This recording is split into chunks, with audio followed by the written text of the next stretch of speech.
The problem is that publishing relies on this really feast and famine model, and it's sort of no one's fault. It's just because of how publishing has evolved, how bookshop space has shrunk. More authors are being published, but there's less space to put them on the shelves. I would say that Pellerin was born over very idealistic pints in the pub. We'd dream up all of these ways that we thought that we could improve the publishing industry, whether that's for authors, for readers, for staff.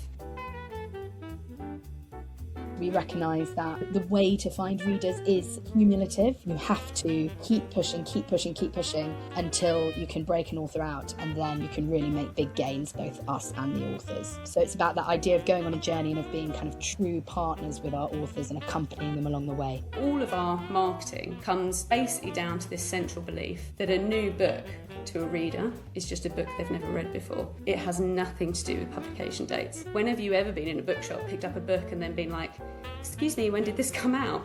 You wouldn't. You would just, is this a book I like? Okay, I'll buy it.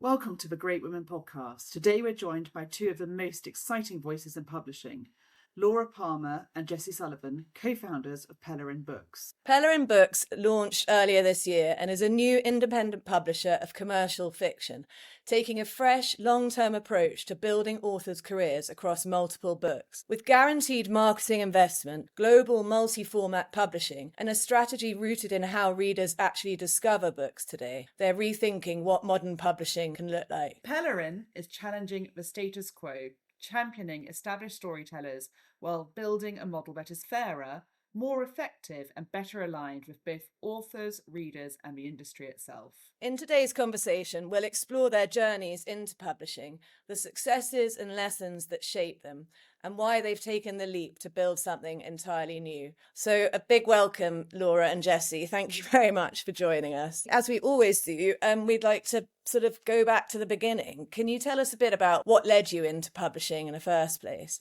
Well, for me, it was fundamentally just being a huge bookworm. I absolutely loved reading books and was always found with my nose in the book as a child.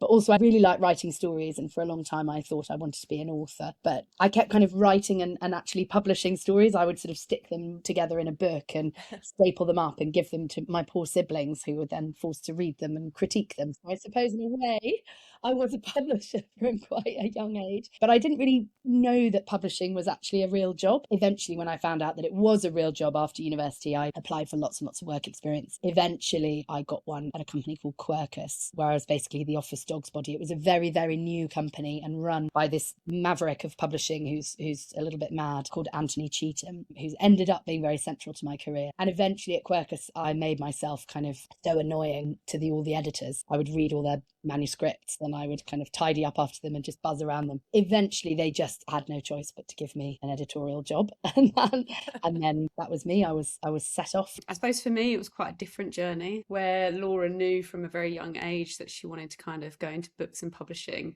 I approached my career very similarly to how I approached my degree, which is that I put a lot of things in a hat that I enjoyed, and then I just pulled it out to see what happened. And I approached my career very similarly in that I just kind of thought about all the things that I like and that I enjoy. Books was the obvious answer, very similar to Laura. I loved books as a kid, as a teen. Ironically, my first job was Laura's exact same first job. It was the office dog's body at Quercus, the exact same company, which is madness. Yeah, and then I had no real idea what I wanted to do within publishing. So I tried lots of different things. I dipped into editorial, publicity, marketing, production, sales, but it was the creativity of campaigns that I fell in love with, and that's how I got into publishing. And I suppose publishing from an outsider's perspective could be quite opaque. What was the reality versus perception of it? You know, it seems quite glam in a way, but you're talking about being dog's bodies. So how do the two kind of compare? Yeah, it's very opaque. I had no idea what publishing would be like until I was in it. The first illusion that was really bursted for me was that I thought publishers sat around and read books all day, and that is just so not the case. In fact, you have to read all of your submissions and all of your books in your weekends and in your evenings, and the day-to-day job is just so much more detailed and, you know, strategic. There's lots of bits that go into publishing a book. You've got to think about what the cover's going to look like. You've got to talk to your marketing colleagues about the campaign.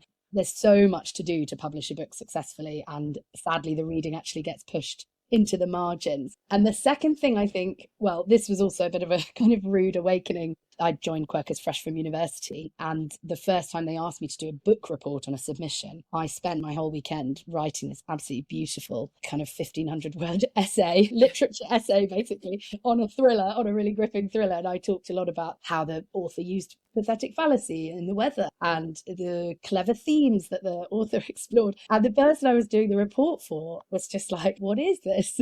I don't want to know about the pathetic fallacy. I want to know, would your mum read this book? Would your dad read this book? Would you expect to see it in Waterstones or in Tesco? That was a very good early lesson that publishing is about the commercial realities of how you sell books and not just about the high literature of what you're reading.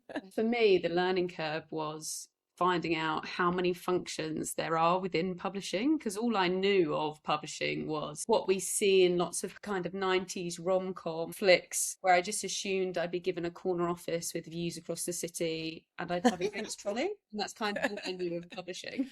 Some nice plants. Yeah, exactly. So for me, the learning curve was like learning all the different functions, like everything that goes into bringing a book to a reader and figuring out what I enjoyed and where I fit. Because I think even when you get in publishing as a very junior person, it's still editorial is the kind of, that's what everyone aims for. And I did some work in editorial and I was like, this is just not for me. So then I was kind of thrust into this world where I was like, well, now what do? Do I go into production? Do I go into sales? Do I go into finance? So I spent my first couple of years of my career just trying out lots of different things. It was the marriage of kind of creativity, human behavior, and data analytics in marketing that I fell in love with. Well, clearly you both chose your paths well, because you've worked on some amazing successes. Can you tell us a bit, Laura? Just tell people who might not know what Head of Zeus is and what your role was and how it became so successful. Head of Zeus is a publisher of commercial fiction and non-fiction, but it's now a subsidiary of Bloomsbury. So I was part of the team who co-founded it in 2012. I mean, I was a very, very junior member of the co-founding team, I should point out, but I was an investor and a co-founder. And it was being founded by this father-son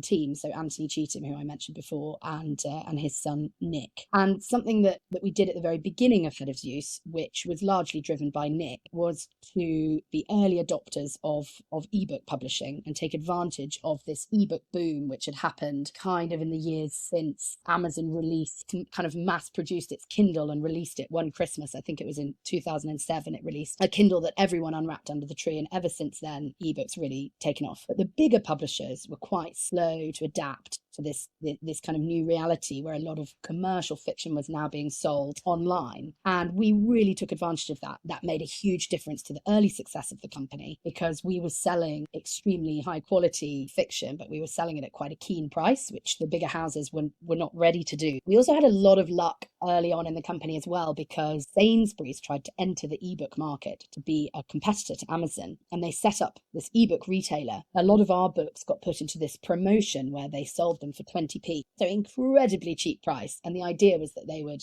be able to take a lot of customers from Amazon, because there were people who already shopped at Sainsbury's and who also wanted to read this kind of fiction. So our books were available for 20p on Sainsbury's, and we did fairly well out of that, but we had given Sainsbury's a huge discount on the books anyway, so we weren't making that much money. But where we got lucky is that Amazon decided, no, we're not having this. So they aggressively price matched all of the books. So they took the hit on the discount. So they were paying us money based on whatever our regular price was for the books, which was probably about $2.99 or $3.99. But they were selling them to their customers at 20p. Something like 10 of our books went into the top 20 charts on Amazon and stayed there for nearly a year.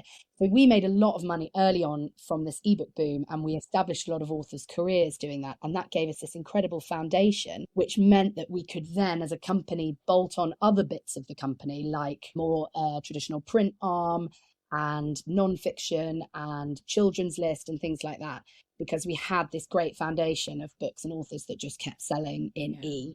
And even though some of those things that we bolted on worked and some didn't, having that foundation kind of gave us the ability to experiment. So I think that's that's in the end how the company grew to be a £10 million business. It's nice to hear the small guys winning out for once against the Amazons and the Sainsbury's of the world. Yeah, that's true. Although in this particular instance, I feel like Sainsbury's was also the small guys. So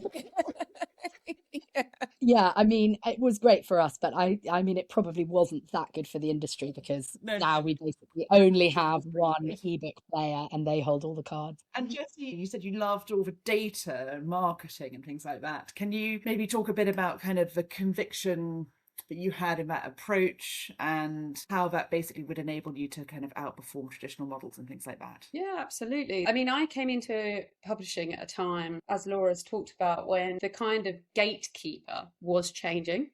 So the traditional gatekeeper was the buyers. So it would be the buyer at Waterstones, who you'd have to convince your book is worthy of debut of the month or book of the month, or it's worthy of prime shelf space or a prime table at the front of all of their stores, or the Sainsbury's buyer that you'd have to convince that, you know, in their 5 slots that they've got, your book is worthy of having one of those slots. And I came into the industry at a time when digital selling and digital discovery was beginning to outperform all of those kind of traditional bricks and mortar stores. Because I came in at that specific time, I was beginning to prioritize the direct to reader. I didn't have to go through these gatekeepers. I could just talk directly to the reader on all of these digital channels, which I think is really key in terms of how over my career I've refined my approach and my strategy to marketing. But as well, I think there's an element of like my natural curiosity. I think I understood from very early on in my career that publishers are not just competing with other publishers. We're competing with all other forms of entertainment. So that's, you know, film, TV, the boom of streaming services that's happened, the boom of apps, the boom of gaming on your phone, of gaming in terms of like PS4, PS5, PS3, PS2, all of which have happened throughout my career. So, you know, you're not just competing with publishers. And publishing as an industry, I think because it is such an old industry, I think is quite slow to change and adapt. So early in my career, instead of going to the publishing conferences, I asked my managers if I could go to the conferences for these other industries, particularly gaming I was really interested in. So, you know, for the first 7 years of my career, I went to gaming conventions and learned about how they do their direct to consumer marketing and how they reach their consumers.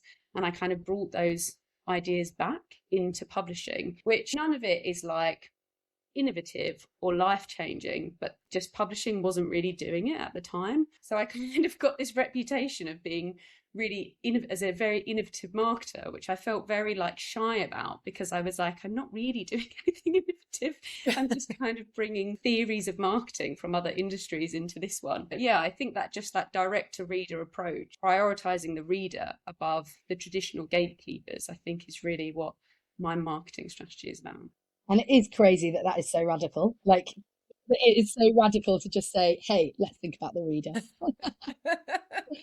So just before we move on, obviously we want to talk about Pellerin mainly, but early on in terms of careers and risks, was there anything that you did? Did you sort of play it safe, or do you think there were risks that you took that could have gone wrong and not left you in a position that you're in today? Yeah, I mean, definitely for me, starting head of Zeus was a huge risk, because I was 28 and I had a really nice job at a nice publisher called Atlantic Books, and I could have stayed there, or I probably could have, you know, moved around and gone to work for one of the big groups. So it was a really big commitment, and the biggest risk actually was working with this guy Anthony Cheetham, who is this quite divisive figure in publishing. You know, some people love him, some people hate him. He's quite a sort of maverick, which is definitely what you need to be when you're starting a new company. But he's also can be quite difficult. He likes to have an argument. I did know him quite well, but when he sort of interviewed me to see if I was right to join the team at head of Zeus, the last question, actually pretty much the only question, was, now, are you actually sure that you can work with me?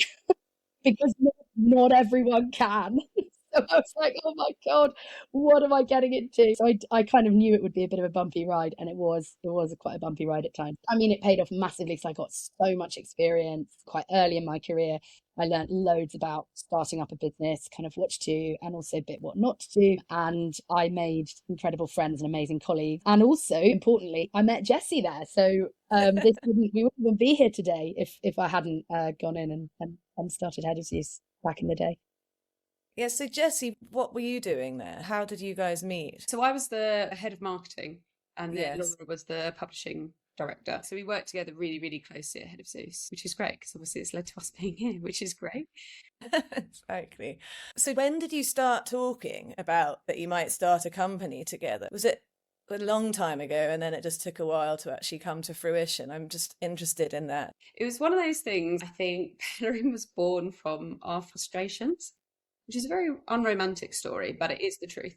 So I would say that Pellerin was born over very idealistic pints in the pub, where maybe we'd had a bit of a tough day or a frustrating day, and we'd go to the pub after work and we'd dream up all of these ways that we thought that we could improve the publishing industry, whether that's for authors, for readers, for staff. We had tried so hard to bring in a lot of those things at Head of Zeus, and a lot of them we did manage to bring in, but we were trying to bring in what is considered quite radical changes, which when we talk about them is insane because it shouldn't be radical, but anyway. And it wasn't that people at Head of Zeus didn't want to do those things, it's just that they were beholden to these things like stakeholder expectations or budget limitations or legacy systems, outdated beliefs. So we just kind of kept dreaming it up. It was one of these things that it was almost like an inside joke that we'd always go to. We'd say things like, oh, when we're at our company, we'll do it like this. It finally got to the point where both of us had gone freelance, and we ended up working together very closely because we would recommend each other to our clients. If I had a marketing client that needed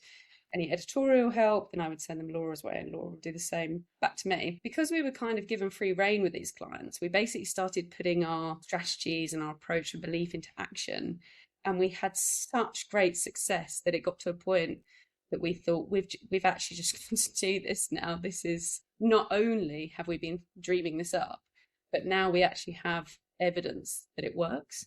So that was the specific moment that we decided now's the time. It's amazing, isn't it, when you meet somebody who's so like-minded and you can go and have a laugh and a moan in a pub after work, but also create something together that's challenging. And I suppose as somebody who's from outside the industry, it would be good to know what those frustrations were, why people say that kind of publishing is broken, traditional publishing. Why do people say that? What do they mean by it? No, of course. And as we said before, publishing is this really opaque industry. It's quite hard to understand from the outside what's going on inside it, because all people see on the outside is the books and the authors that have made it. Yeah. Because those are the ones that kind of get through the various bottlenecks that you need to get through in order to become discoverable by regular readers.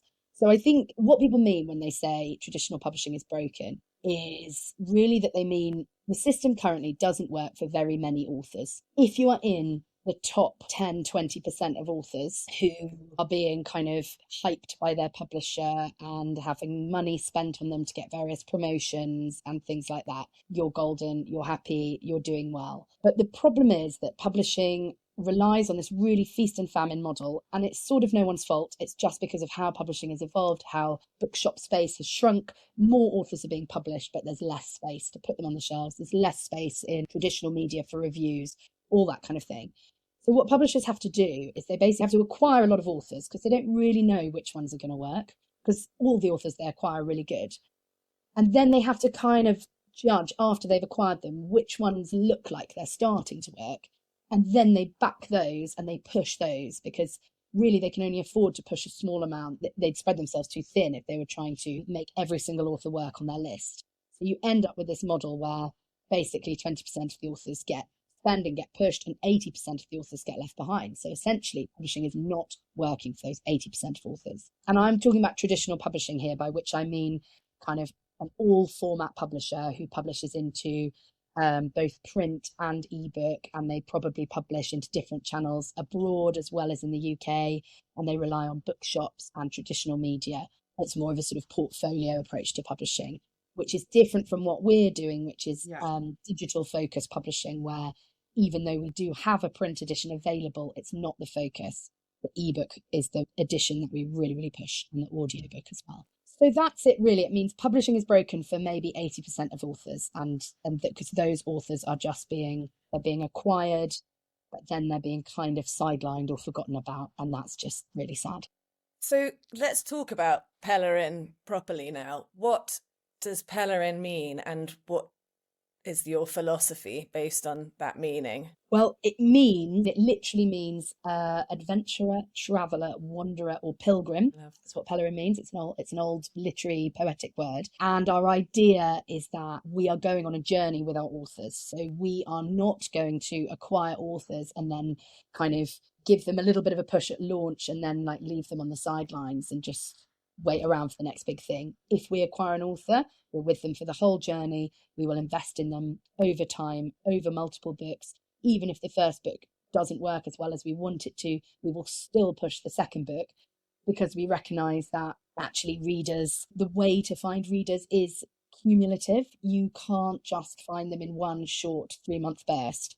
You have to keep pushing until you can break an author out, and then you can really make big gains, both us and the authors. So it's about that idea of going on a journey and of being kind of true partners with our authors and accompanying them along the way. We're very honest with our authors as well, which is unusual in publishing. We tell them every pound that is spent on their book and on marketing. We talk to them honestly about our expectations for how many copies of a book will sell. Even if we have bad news because it hasn't performed like we'd hoped, we will share that news and talk to the author about it. So it's this idea of journeys. I suppose you're doing something quite revolutionary by the sound of it. How have your peers reacted to this new model, shall we say? Well, I think really positively. We've been doing a lot of agent meetings lately because we'll be acquiring a lot of our authors from agents, and we've been pitching the business to them. And a word that we're hearing a lot, which is very nice, is refreshing. So I think Good word. I think there is a feeling out there that publishing has got quite stuck in its ways and that something is a bit broken. And so people think it's refreshing for us to be talking about what we're trying to do differently.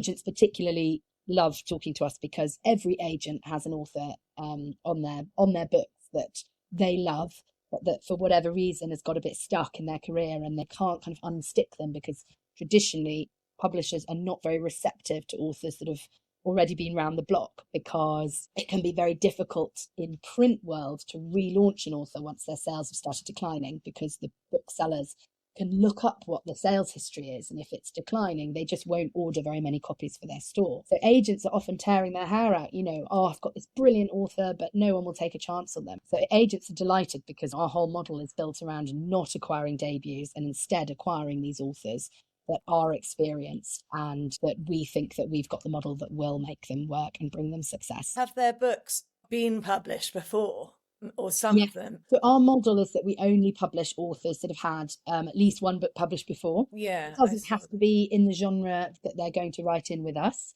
although it is helpful if it has been, because then we get a bit more data about how that author has performed and what their audience might look like.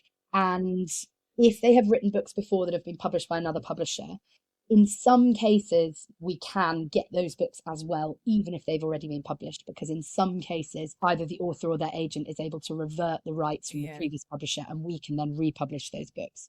But that's not always possible. And so in most cases, we're acquiring an author and we're publishing their new books. Maybe you can explain a bit more about the data Laura mentioned, the transparency point, and how important that is to the author themselves. We're just pausing the podcast for a quick second to ask for your support. If you're enjoying it, please do follow us on your platform and share the episode with someone who'd love it. And please leave us a review. It really helps more people discover these amazing stories. Thank you so much for listening. And now back to the episode. I think we're seeing a general trend in publishing of authors leaving this traditional publishing route and moving over to self-publishing. And there's lots of reasons for that, but one of the main ones, if you ask those authors, is data. So publishing is very strange in that within most of the industry, publishers have this parental-child relationship with their authors, in that they feel they have to protect them or shield them or they can only tell them good news. It's a very odd relationship that doesn't really help anyone. So, and what that means is that authors will be contacting their editor and saying, how's the book doing? Or did we end up getting that Waterstones promotion? Whatever it is. And a lot of the time, because editors are often told by stakeholders, don't tell the author anything bad, what can happen sometimes is that they have to send back this very like vague, wishy-washy answer where they're like, oh yeah, no, the book is doing well, more with you soon, even though they've been asked like a very direct question. So then authors get really frustrated. So it's a very confusing relationship for lots of authors, and it's a very frustrating relationship for lots of the people in-house that are having to do that, because they'd love to just tell them, but there's this kind of belief within publishing that you should never tell an author anything negative or anything that's just not enthusiastically great. I've always thought that that was quite a mad approach, because we have so much data as a publisher. So we know who the reader is, we know the channels that are working, we know the kind of messaging that works, everything down to the smallest detail. So do readers prefer to see an image or a video or a carousel about your book? We can get into such minute detail. For me, I've always thought surely the authors should know that, because then they can use that themselves, because no one talks to their reader more than the author. So we kind of have always had this belief, Laura and I, that actually authors should be partners. They should be equals in this relationship, because ultimately we're all working towards the same thing. We want the same thing, which is the success for these books, for the author. We want to reach the readers, the right readers, in the right way. So one of the ways in which Pellerin is actioning that belief is that we've developed something called the Pellerin dashboard. And what that is for authors, they can log in and they can see all of their sales data and all of their marketing data, and they can filter that in any way they like, so by territory, by format, by channel, and they can see also the relationship between the sales and the marketing. So they can see all the money we're spending and the impact that that has on the sales and everything like that. And then for in-house, it's just like a really amazing business intelligence tool. We can chop up the data, we can spot patterns much quicker and earlier, because we've developed it in such a way that it will give us that data very quickly. So this dashboard is kind of giving authors the data of a self-published author, but with the backing of a traditional publisher. So we're kind of trying to be in that middle ground, because we're seeing so many people move over. So we're trying to exist in that kind of middle section and evolve that relationship between authors and publishers. And all of our authors love this approach, even when, thankfully, we've not really had any negative news to share, but we've been very honest about the fact that unfortunately there will be a time that it comes and we will have to share some negative news. And we've been very honest that we will share that with you, and we'll, work through that together. So it's just coming back to this idea of like our central belief that we're on this journey with the authors and that they are our equal partner in this, sharing that kind of radical transparency, which is what lots of people say to us, which is mad, because no one cares more than the author, really. It sounds kind of obvious. It also sounds like it's very innovative. It really is. I've been freelance for a long time, never worked in a big publisher, but even the small one, I know that doesn't exist, and it's so weird. And I've actually never really thought about it in terms of parent-child relationship. It's so true, and it's so patronizing. This is someone's sort of life's work in some cases, whatever, a huge amount of energy and personal creation, and then just to sort of be fobbed off with these kind of wishy-washy responses, it must be incredibly irritating. I think it is really irritating, but I think that it does actually come from a good place. I don't think publishers, or at least partly from a good place, I think publishers, they acquired a book with high expectations and they love the book, and they sort of almost don't want to admit that the book is working, and which is silly. It's not the right approach, but I understand it from a kind of psychology point of view. And I think a lot of the times it's also the case that a publisher, they actually do have something to hide, and that's why they're not sharing it as well. Because if, for example, they've had to pull some marketing budget from one title to support another title that is working, because of the way publishers allocate marketing budgets, that happens quite a lot. They simply can't be honest about that, because you can't tell one of your authors, oh, sorry, your book didn't perform brilliantly immediately, so we took your budget away and put it on someone else. I think there's those two things. They do genuinely have something to hide, and also they genuinely love the book and they don't want to say they don't want to fail. Just on the marketing side of Pellerin, you say you've got a guaranteed marketing investment. Can you just talk us through that and what's it going towards? And is it the same for every author? So I think the guaranteed marketing investment was really important. That was one of the key points that Laura and I thought that it's mad that every book doesn't have budget. As Laura talked about earlier, in this kind of digital discovery and selling industry that we're in, publishers operate on this 80-20 rule. So the top 20% of the authors get 80% of the resource. And that might be in-house resource, so people's time and energy, but that's also budgets. So that means there is 80% of authors that get the remaining 20, which is just so little. If you look at all of the books that are doing very well, most of the time there's a direct correlation to how much budget they get given, just because we are competing for readers' attention, not just with each other against other books, but across all entertainment industries. So to remain discoverable, publishing is now, rather than beholden to those traditional gatekeepers that I spoke about before, we're kind of now beholden to these digital algorithms, consumer behavior, and increasingly AI. I think there was a terrifying stat, and this might not be absolutely correct, so don't quote me on it, but there was something like 60% of decisions on what book to be read next is now being asked to AI. So they'll go to ChatGPT and say, I really loved this thriller, what should I read next? Or I really want a trashy romance for my holiday, what should I read? So we have to think about now how to remain discoverable within the kind of digital world. And that does mean playing to the algorithms. I think that there's this misconception that algorithms are just decided by sales data, and that's absolutely not the case. That is a huge part of it, but it's actually engagement, which is one of the kind of main metrics that feed the algorithms. And by engagement, I mean things like how many people visit that book page on Waterstones, Barnes & Noble, Amazon. What do they do when they're there? How much time do they spend on it? Do they, scroll down? It's the reviews, the ratings. So if something's 4.7 stars, that will rank higher than something that's 3.5. But then also, if something has 10,000 reviews at 4.1, that will rank higher than one that has 500 at 4.5. So it's all of this very nuanced kind of understanding of how the algorithms work. And increasingly, and especially for Amazon that has the read-through data, even that affects the algorithm. So even once people have bought the book, did they read through the entire thing? Did they read it in a short space of time? Or did it take them a year and a half to read it? Or did they DNF it, which is a term in publishing, which means did not finish? So, did they... What on earth is reading it? So that's the gatekeeper in publishing now, is these algorithms. The best way to counter that is to have sustained engagement.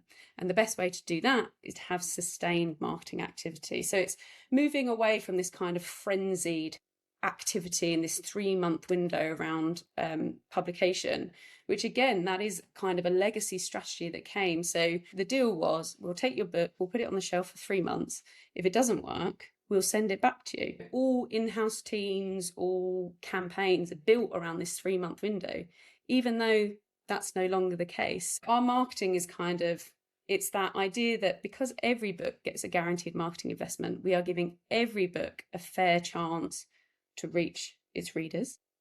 We are changing from this frenzied activity around publication date to this long-term marketing strategy, which is to keep engagement continual so the book remains discoverable. We've coined 2 terms, one of which is noisy marketing, which is these very prestigious types of marketing that publishers love to do. Think things like out-of-home advertising. So an advert in a train station, they love to be able to say, you can see our book in the train station. And it's great to say that to authors because it's lovely, it's prestigious. But if we break that down, let's say 1,000 people walk past that advert. And then let's say half of those, and that is being generous, are readers. Yeah.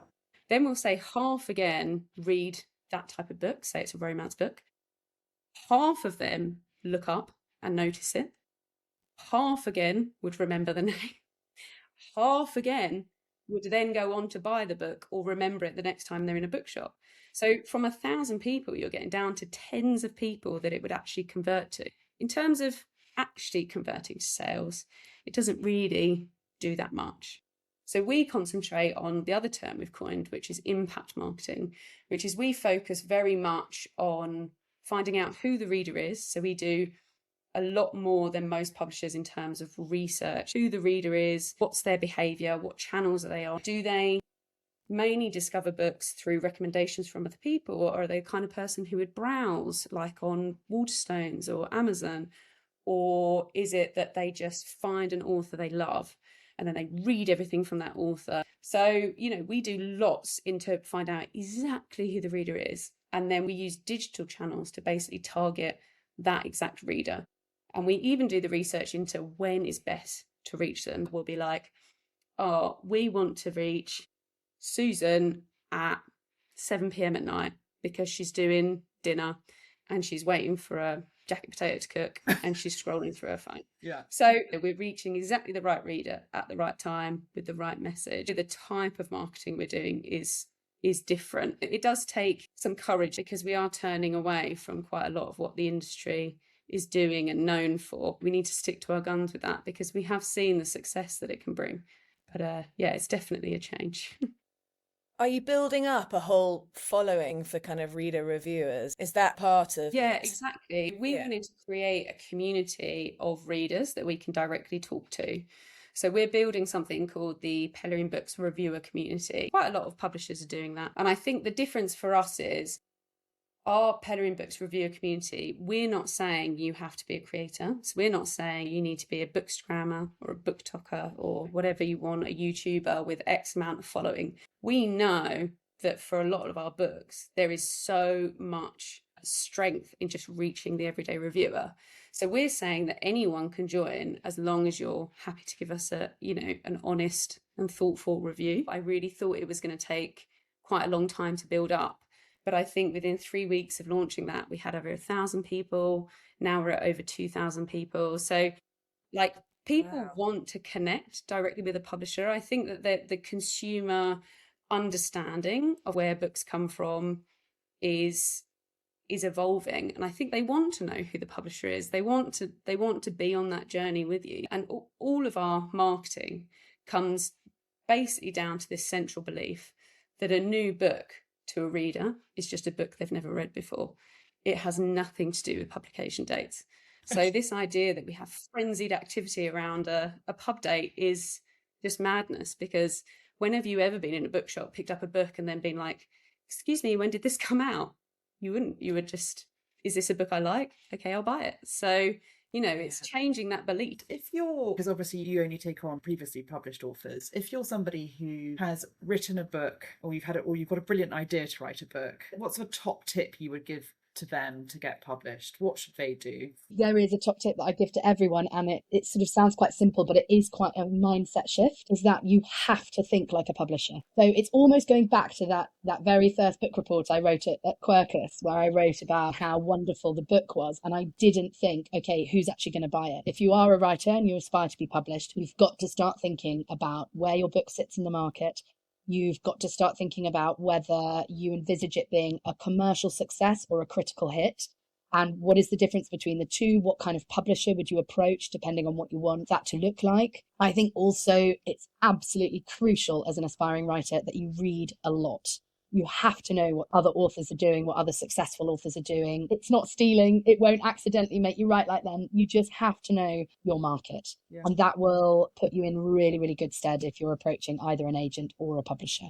And I should also say that because we know it's really hard to understand all of this stuff, we've actually written a kind of guide to aspiring authors how to get published. And that's downloadable on our website. So if you go to pellerinbooks.com, you can download some tools and tips of kind of how to reach either a literary agent or a publisher. Oh, that's amazing. Fantastic. Wow. And can we talk just a bit more about Pellerin as a culture, a working culture, not just a publisher? Because it was so brilliant reading your kind of ethos about remote working, transparent pay and everything. Did that just come about because of not having had it before and seeing that you would have liked to have had that in the other places you've worked? Yeah, absolutely. I mean, publishing operates on this belief that people who work in publishing work in it because they love it and not for pay or not for benefits.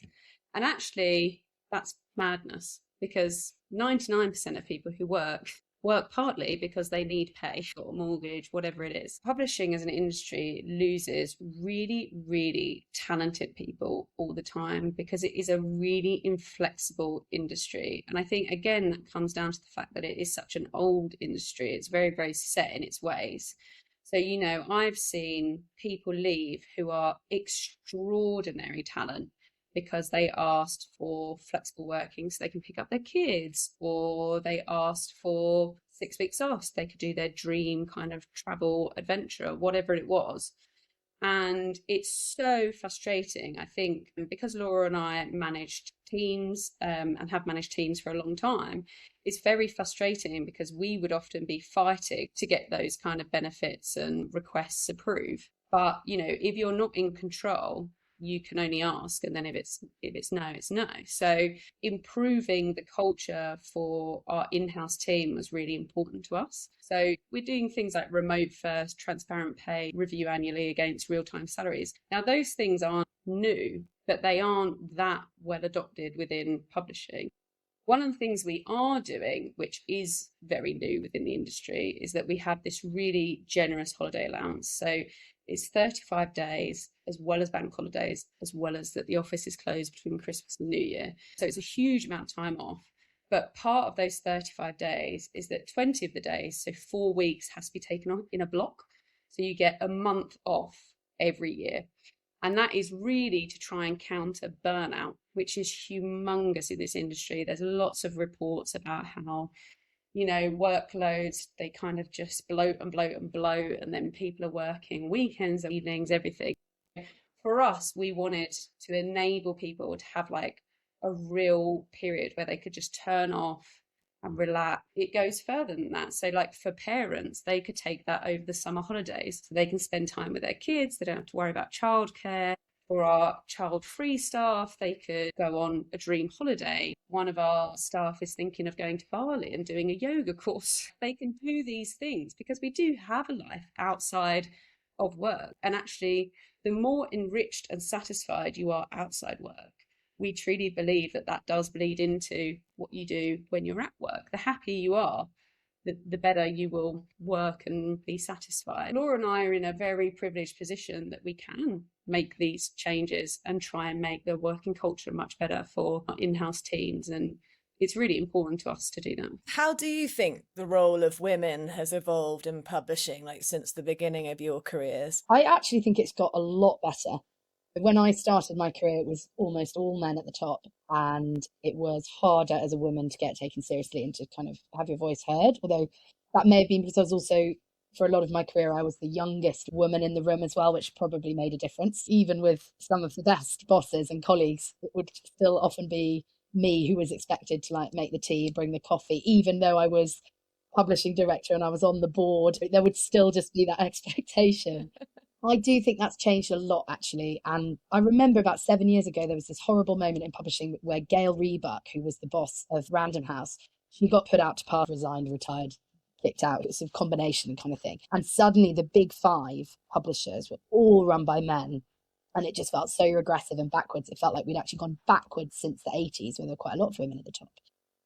But now things have changed very much for the better. So even in the last 2 years, we've seen change. So I think lots and lots has changed in digital focused publishing, where we sit. There's a very trailblazing female CEO called Amanda Ridout, who launched a company called Boldwood about 5 or 6 years ago. She is brilliant, and she kind of mostly employs women. She put in flexible remote working from the very beginning, and she has a lot of kind of working mothers working for her and so on. I think it is changing for the better. I really hope that we can be part of that change as well. I had a rule when I worked in the city: no girl should pour the tea. It's just, I don't know, it's our sort of natural, it's bizarre. Yeah, I also, not to sort of totally blame myself, but I sort of played up to it. If you're a fairly helpful person, you just sort of offer. Exactly. Now we're running out of time, but I suppose one thing that would be great to hear is if you were to give your younger self a piece of advice, kind of knowing all you know now, what would that be? For me, and it might sound cliche, but I would tell my younger self that all the things that make you feel different are your greatest strength. When I first came into publishing, I felt very different. There's quite a lot of Oxbridge graduates. There's lots of very well-spoken people. There's lots of people who've been to boarding school. And I was this Essex girl that was very loud and bubbly and walked into the room. It was very energetic and enthusiastic. I was very conscious in my early years that I was so different to a lot of my colleagues. And I even did really silly things like I tried to teach myself to speak without an Essex accent because I thought that would help me fit in more. And it was just like ridiculous. And so I would say that all of those things, you know, when I look back on my career, it's my enthusiasm, my energy, my natural curiosity, my willingness to question. Those are the things that drove my success. So I would tell my younger self to absolutely stop doing that because it's ridiculous and lean into it. You know, all of those things, all of the reasons you're different are the reasons that you'll go on to win innovation awards and things like that because you do think differently. And that's a great thing. For me, I would tell myself to be braver, actually.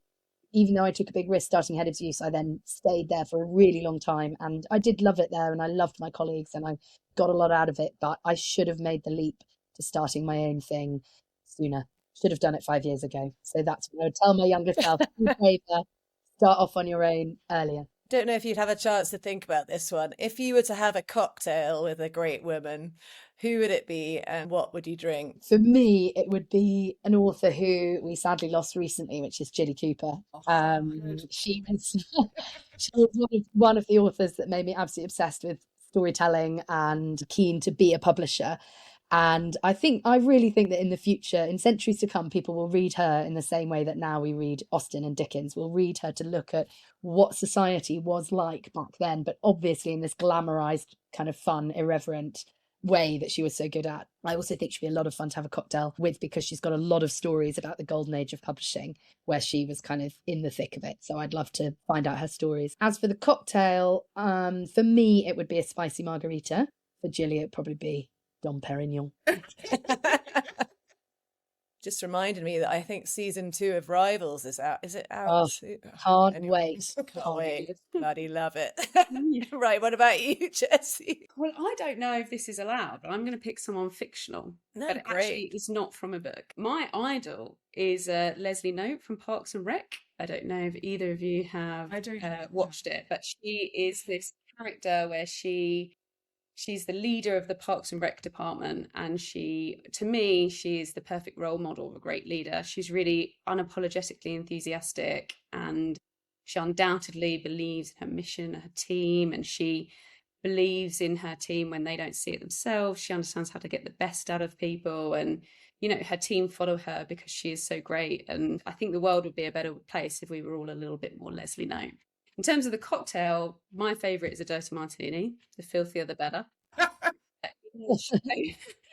In the show, they drink something called snake juice, which is like 140 proof, and all the characters get absolutely trolleyed on it. So I think I would have to go with that just to give it a go.